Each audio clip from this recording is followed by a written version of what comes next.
अस्सलाम वालेकुम। आज की वीडियो मेरी इस टॉपिक पर है कि आपका जब बेबी डिलीवर हो जाता है तो उसके बाद पहला महीना उस बच्चे के साथ एक माँ को किस तरह सर्वाइव करना चाहिए, कौन से बेसिक हेल्थ टेस्ट होते हैं जो बच्चे की करवाए जाते हैं, कौन कौन सी वैक्सीनेशंस होती हैं। तो इस हवाले से आज की वीडियो है।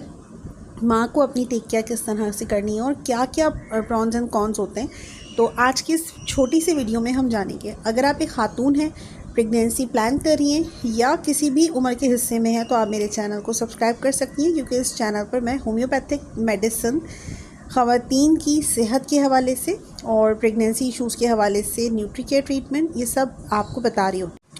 जी जनाब, क्वेश्चन की तरफ चलते हैं कि जो फर्स्ट मंथ है डिलीवरी के बाद वो आपको किस तरह से सर्वाइव करना है। अगर आपका mode of delivery normal delivery है तो आप एक दिन में ही हॉस्पिटल वाले आपको डिस्चार्ज कर देंगे, आप घर आ जाएंगी। और अगर आपका mode of delivery C section है तो आपको कम से कम 3 दिन हॉस्पिटल में रुकना होगा। जब आप 3 दिन के बाद घर आएंगी, आपका बेबी आपके साथ होगा, तो बेसिक जो चीज़ें होती हैं वो आपको मालूम होनी चाहिए। सबसे पहले तो अपने बच्चे की फ़ीड का ख्याल रखें, जो मदर फ़ीड है वो उसको ज़रूर करवाएं।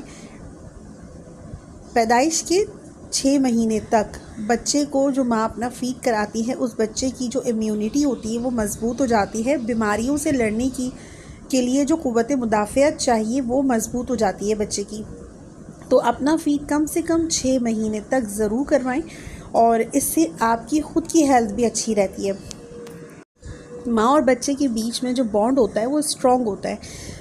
दूसरी चीज़, बच्चे की आपको जो फर्स्ट उसका पूप है वो ब्लैक कलर का होगा या डार्क ग्रीन कलर का होगा, उससे नहीं घबराना। उसको मेकोनियम कहते हैं। बच्चे की जो आंतें होती हैं वो साफ़ हो रही होती हैं। एक चीज़ मेक श्योर कर लें कि बच्चे को पैदाइशी टीका लग चुका हो, और उसके बाद जो 1.5 महीने की जो वैक्सीनेशन होती हैं वो भी ज़रूर लगनी चाहिए। जो बेसिक वैक्सीनेशंस होती हैं वो आप ज़रूर लगवाएं। बच्चे की नाफ का बहुत ध्यान रखना है। ये नाफ कम से कम 7 दिन या 12 दिन में, 13 दिन में, 2 हफ्ते के अंदर अंदर झड़ जाती है। ये अम्बिलिकल कॉर्ड होती है जो दौरान हमल बच्चे और माँ के बीच में ट्रांसपोर्टेशन का काम कर रही होती है। तो जो माँ से खुराक बच्चे को मिलती है इसी आवल नाल के ज़रिए या अम्बिलिकल कॉर्ड के ज़रिए मिलती है। अब जब ये कट जाती है तो इसको कभी भी आप इसको गीला ना रखें। हमेशा कोशिश करें कि इसको ड्राई रखें और इसको हाइजीन रखें इस जगह को। और जो डॉक्टर्स होते हैं वो एक पाउडर देते हैं, जो मेडिकेटेड पाउडर होता है, उसका नाम है सिकाट्रिन पाउडर। बच्चे की नाफ को साफ़ करने के लिए सिकाट्रिन पाउडर, ताकि वो जगह ड्राई रहेगी तो जल्दी ड्राई होकर वो झड़ जाएगी, और उसको झड़ना भी चाहिए, इस जगह को गीला ना रखें। यूरोप में एक प्रॉब्लम आम है, वो है सिट्स मतलब सडन इन्फेंट्स डेथ सिंड्रोम।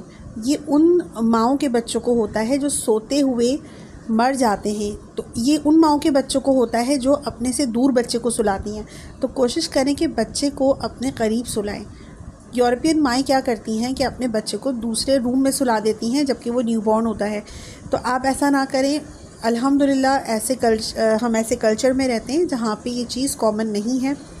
तो सिट से बहुत से बच्चे यहाँ इस कल्चर में बच जाते हैं। लेकिन एक और चीज़ का ध्यान रखना है कि बच्चे को हमेशा फ़ीड करवाने के बाद उसको बर्प ज़रूर करवाएं, यानी कि उसको डकार ज़रूर दिलवाएं, क्योंकि सोते हुए अक्सर बच्चे वॉमिट कर देते हैं, माँ को नहीं पता होता। कभी कभार ऐसा होता है कि वॉमिट उनके सीने में ही जमा रह जाती है और इस वजह से उनको चेस्ट इन्फेक्शन हो जाता है, कंजेशन हो जाती है। तो जैसे ही बच्चा वॉमिट करे उसको उल्टे हाथ की तरफ करवट देकर, ये डॉक्टर का बताया हुआ तरीका है, तो उल्टे हाथ की करवट देकर बच्चे को फ़ौरन आप उठा लें और उसको बर्प दिलाएं, और उससे पहले भी उसको बर्प दिलाकर, डकार दिलाकर ही लिटाएं। जब भी बच्चा फ़ीड करे उसको बग़ैर डकार के ना सुलाएं, क्योंकि उससे बच्चे के सीने में, उसके चेस्ट में कंजेक्शन होने का ख़तरा होता है, वॉमिट होने का ख़तरा होता है। तो सिट से बहुत सारी माएँ बच सकती हैं। चौथी चीज़ कि उस बच्चे के आप नाखून या तो ख़ुद कट कर लीजिए, अगर आपको बच्चे के नाखून प्रॉपर कट कर सकती हैं, या ऐसी कोई बड़ी बुज़ुर्ग हो फैमिली में जो बच्चे के नेल्स कट कर सकें, क्योंकि बच्चा सोते हुए अपने मुंह पर वो नाखून मार भी सकता है, जिसकी वजह से उसके चेहरे पर ख़राश आ सकती है। तो ये बेसिक बच्चे की प्रोटेक्शन के टूल्स होते हैं जो बच्चे को बहुत सारी चीज़ों से बचाते हैं। अब आखिर में बात करते हैं, पैदाइश के बाद बहुत सारे बच्चों को पीलिया होता है, जॉइंटिस होता है, जो यूजुअली 2 हफ्ते के अंदर अंदर चला जाता है। डॉक्टर सिर्फ इतना कहते हैं कि बच्चे को आप सनलाइट दें। सुबह सवेरे की अर्ली मॉर्निंग जो 7 बजे से पहले की धूप होती है, बच्चे को 5 से 10 मिनट उस धूप में लगाएं ताकि उसके जिस्म में विटामिन डी की कमी पूरी हो सके। जब उसके जिस्म में विटामिन डी की कमी पूरी होगी तो उसका जो यरकान है, पीलिया है, जॉइंटिस है, वो ख़त्म हो जाएगा। अगर ये 2 हफ्ते तक नहीं जाता तो आप हॉस्पिटल ले जा सकती हैं, लेकिन ध्यान रखें कि टोने टोटके इन चीज़ों में ना पड़ें, झाड़ फूँक में ना पड़ें। प्रॉपर उसको, ये एक मेडिकल कंडीशन है, इसका ट्रीट करवाएं। यूजुअली ये आराम से चला जाता है। बच्चे की आंखें जो हैं पीली दिखेंगी या स्किन का कलर पेल येलो कलर का दिखता है तो आप डॉक्टर के पास ले जा सकती हैं, क्योंकि ऐसे बच्चे में क्या होता है, खून की कमी होती है, खून प्रॉपर तरीके से नहीं बनता। तो जॉइंटिस में यही होता है। तो बच्चे को जॉइंटिस से बचाने के लिए विटामिन डी उसको भरपूर देना है, जो सूरज की रोशनी से मिलेगा, और माँ का दूध प्रॉपर उसको पिलाना है। ये कुछ बातें थी न्यूबॉर्न के हवाले से। अगर आपके जहन में कोई सवाल है तो आप कमेंट बॉक्स में पूछ सकती हैं। अल्लाह हाफ़िज़।